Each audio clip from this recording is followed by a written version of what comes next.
Hello बच्चों, let's read this question. The question says, at some temperature, the rate constant for the decomposition of HI on a gold surface is 0.08 molarity per second. Reaction दे रखा है 2HI gases में gives H2 plus I2. What is the order of the reaction? मतलब हमको बताना है order क्या होगा. How long will it take for the concentration of HI to drop from 1.5 m to 0.3 m? और हमको बताना है कि जो कंसंट्रेशन है वो कितने समय में इतना घट जाएगा. तो इस क्वेश्चन का जो की कॉन्सेप्ट है वो सबसे पहले बेस्ड है कि हमको पता करना पड़ेगा कि ऑर्डर ऑफ रिएक्शन क्या दिया हुआ है बाय यूजिंग क्या यूज करना है भाई, by using unit of rate constant के.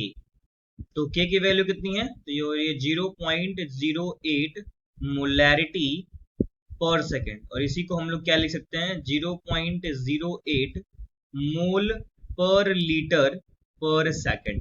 और यहाँ पे देखिए अगर मैं nth ऑर्डर के लिए चेक करूं, nth ऑर्डर के लिए k की वैल्यू, तो ये कितनी हो जाएगी.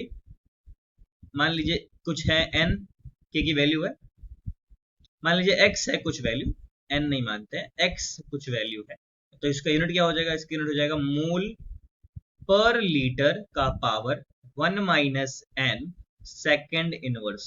तो चलिए इसको इक्वेट कर लेते हैं. तो जब इक्वेट करेंगे तो क्या करेंगे, मोल पर लीटर पर सेकेंड. तो यहाँ पे देखिए मोल पर लीटर का पावर क्या दिया हुआ है 1. जब कंपेयर करेंगे तो कितना आ जाएगा 1 minus n is equals to 1.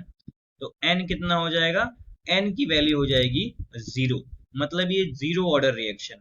अब दूसरा हमको ये इसमें पता होना चाहिए कि जीरो ऑर्डर रिएक्शन के लिए जो हमारा रिलेशन होता है ए नॉट मतलब initial concentration, final concentration, time और रेट कांस्टेंट में क्या होता है, तो वो होता है ए नॉट मतलब initial concentration minus A T मतलब final concentration is equals to होता है के एन टी मल्टीप्लाई में.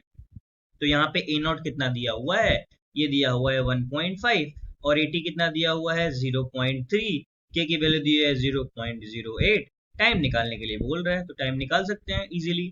ये कितना हो जाएगा, ये बचेगा 1.2 डिवाइडेड बाय 0.08. तो यहाँ हटाएंगे तो ये आ जाएगा 2 डेसिमल हटाएंगे तो 2 जीरो ऊपर और यहाँ पे एक जीरो नीचे, जीरो जीरो कैंसिल, कितना हो गया 120/8. तो 4 3 जा 12, 4 2 जा 8, ये आ जाएगा 15 seconds. तो ये हो जाएगा 15 second. I hope you got the answer. Thank you and best of luck.